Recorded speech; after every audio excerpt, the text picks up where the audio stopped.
আমাদের নিত্যদিনের খাবারেই থাকে মাছ, তবে ভুলেও এই 4 ধরনের মাছ খেতে যাবেন না। কেননা এই 4 ধরনের মাছ সম্পর্কে জানলে এই 4 ধরনের মাছকে খাওয়ার সাহস আজ থেকে আর করবেন না। এই 4 প্রকার মাছ সম্বন্ধে বিশেষ সতর্কবার্তা দিয়েছেন স্বাস্থ্যবিদরা। এই 4টি মাছ মানবদেহে ছড়াচ্ছে ক্যান্সার সহ বিভিন্ন মারাত্মক রোগ। তাই জীবন বাঁচাতে এই 4টি মাছ সারা জীবনের জন্য খাওয়া বাদ দিতে হবে। আমরা বাঙালিরা একটু না বুঝেই অল্প দাম হওয়ায় এই 4টি মাছ প্রতিনিয়তই কিনে কিনে খাচ্ছি। এই 4টি মাছ সম্বন্ধে বিশেষজ্ঞরা একটি প্রতিবেদনে বলেছেন এই মাছগুলো নাকি বর্তমানে বিষের সমান। এমনকি এই 4টি মাছ সম্বন্ধে জানার পরে আপনিও রীতিমতো অবাক হতে বাধ্য হবেন, কারণ বর্তমানে এই মাছগুলো এত পরিমাণে খাওয়া হচ্ছে যে বিশেষজ্ঞরা বলছেন এখন থেকে যদি এই মাছগুলো খাওয়া বন্ধ না করা হয় তাহলে একসময় মহামারীর রূপ ধারণ করবেন এই মাছটি।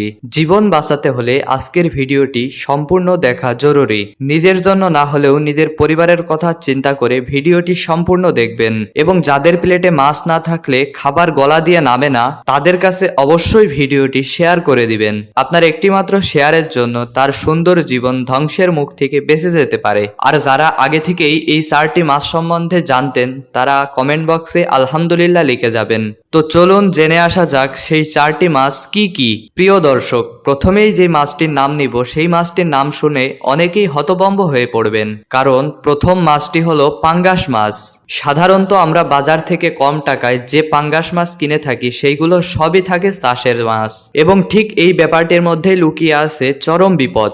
সাইজ এবং ওজন বাড়াতে এই পাঙ্গাস মাছগুলোকে দেওয়া হয় রাসায়নিক অনেক ধরনের খাদ্য খাবার, যা মানবদেহের জন্য অত্যন্ত ক্ষতিকর। এবং এই সকল পাঙ্গাস মাছ নিয়ে গবেষণা করতে গিয়ে দেখা গেছে এর শরীরের মধ্যে এমন কিছু ব্যাকটেরিয়া আছে যা খেলে মানবদেহে ক্যান্সার হতে পারে। তাই সুস্থভাবে বাঁচতে চাইলে এই চাষের পাঙ্গাস মাছ খাওয়া থেকে বিরত থাকুন। এবং দ্বিতীয় নম্বরে রয়েছে মাগুর মাছ। মাগুর মাছ দেখতে বড় এবং খেতে সুস্বাদু হলেও বড় সাইজের মাগুর মাছ কখনোই কিনতে যাবেন না, কেননা কিছু অসাধু ব্যবসায়ীরা নিজেদের লাভের জন্য মাছকে দ্রুত বর্ধনশীল করতে তার শরীরে নানা ধরনের ইনজেক্ট বর্ষণ করে। এক কথায় মাছগুলোকে বড় ধরনের অ্যান্টিবায়োটিক দিয়ে বড় করা হয়। তাই যখনই কেউ মাগুর মাছ কিনে সেটি রান্না করে সেই মাগুর মাছে থাকা সকল রাসায়নিক উপাদান তরকারির সাথে মিশে যায়, ফলে তা দিয়ে ভাত খাওয়ার সময় তা মানবদেহে প্রবেশ করে। এছাড়াও 3 নম্বরে রয়েছে যে মাছটি তা হলো তেলাপিয়া। হ্যাঁ, মৎস্যপ্রেমীদের কাছে সবচেয়ে প্রিয় মাছ হলো এই তেলাপিয়া মাছ। খেতে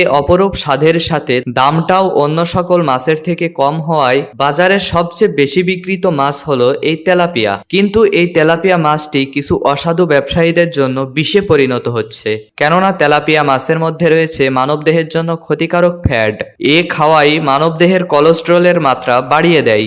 এছাড়াও চিকিৎসকদের মতে যাদের হাঁপানি অ্যালার্জি রোগ আছে তাদেরকে এই মাছ থেকে দূরত্ব বজায় রাখাই উত্তম।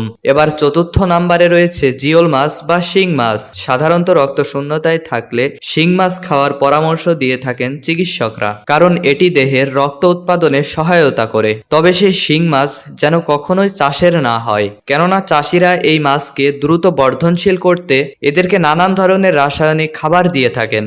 এটি খাবার ফলে এরা দ্রুত বড় হলেও এর শরীরে থাকা সকল পুষ্টি গুণাগুণ নষ্ট হয়ে যায়। ফলে এই মাছটি যদি কোনো মানুষ প্রতিনিয়তই ভক্ষণ করে তবে তার লিভারে ও ত্বকে সমস্যা দেখা দিতে পারে, এমনকি ক্যান্সারের সম্ভাবনাও বেড়ে যায়।